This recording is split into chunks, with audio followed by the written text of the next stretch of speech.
Ja rattast rääkisime siin, minu oma peab vastu, aga minu kohta ei küsitugi, kus mul läheb. Sind üldse ei huvita, kuidas sul põhiline rüütel siin vastu peab. Selles mõttes, et ma tean jah, et sinuga on meil natukene nagu kehva lugu, et putitamist vajaks.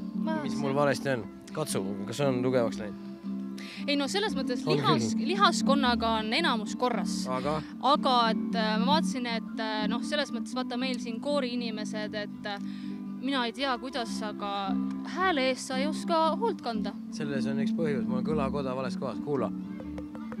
Kumiseb, on ju. Yes. See on niimoodi, üks õhtu. Ma olin siin kõik need päevad kuni üle eilseni, ma suutsin vastu pidada. Ma läksin iga õhtu korralikult magama, jättes kogu selle 30 korraldajat, koorilauljaid kööki laulma. Aga üleeile õhtul oli see, vist oli Kuimetsa võimlasse kostis see laul ja ma mõtlesin, kurat, kell on 2 öösel, ma ei saa magada, mul jäi muud üle minna sinna laua taha ja nad kõik laua alla laulda, siis ma saan magama. Siis ma läksin sinna, ütlesin, nii poisid tüdrukud, nüüd on see hetk käes, kus ma otsustasin teid laua alla laulda.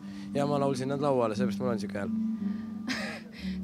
Tead, see ei olnud päris hea mõte, sest mulle tundub, et vaata, sul puudub see koorilaul ja see õige hääle tekitamise viis, et ma võin sulle õpetada. No. Et kui sa laulad, siis ei tohi laulda selle kõne häälega, millega sa räägid, vaid tuleb lasta neel alla. Niuke tunne, et nagu haigutada tahaks, ilgelt tahaks haigutada. Ja siis selle konkreetse maneeriga, siis vaata naiskooris meile Vilve Maide õpetab seda kogu aeg, meie dirigent ema ja laulikutes. Mu isamaa, mis on ma sööks häälega ei saa. Mu isamaa.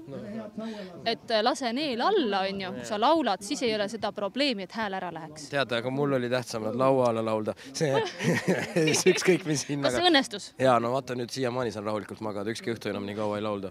Aga ma nägin, et eile sa läksid sinna, tead, kiirabisse. Ma ütlen sellesse, sõbrad viisid ära ja putitasid sind natuke, et sa tegelikult eile ei rääkinud üldse peaaegu. Jaa, tegelikult eile ei rääkinud üldse õhtul. Ma katsun siis täna õhtuks. Jaa, tegelikult on juba hea töö tehtud. Ütleme nii, et liigub paremuse poole, nii et laulupeo ajaks on hääl tagasi ja küll ma hümni ära lauan. Muidugi laulad.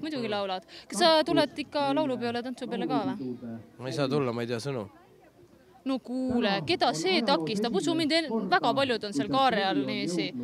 Ikka noodist, Ma olen kunagi käinud laulupeol, ma sõnu ei teadnud, ma laulsin oma sõnadega kaasa, siis inimesed kõrvalt vaatasid imelikult. Vaata, kui sa tuled meie juurde, siis meil on kõigil peas, võime anda sulle noote laenuks.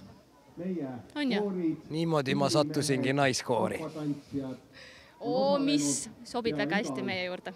Laulu- ja tantsupeol